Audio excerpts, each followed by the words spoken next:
ಸಿಂಪಡಿಸಿ ಕಳ್ಳರು ಮಹಿಳೆಯ ಮಾಂಗಲ್ಯ ಸರ ಕಸಿದು ಪರಾರಿಯಾಗಿದ್ದು, ಮಹಿಳೆ ಸಾವನ್ನಪ್ಪಿದ ಘಟನೆ ನೆಲಮಂಗಲ ಬಳಿಯ ಹೊಸಕೂರು ಗ್ರಾಮದಲ್ಲಿ ನಡೆದಿದೆ. 45 ವರ್ಷದ ಜ್ಯೋತಿ ಮೃತ ಮಹಿಳೆ.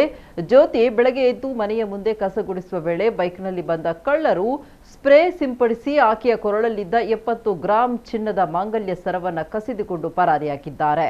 ಸ್ಪ್ರೇ ಸಿಂಪಡಿಸಿದ ಪರಿಣಾಮ ಮಹಿಳೆ ಕುಸಿದು ಬಿದ್ದು ಸಾವನ್ನಪ್ಪಿದ್ದಾರೆ.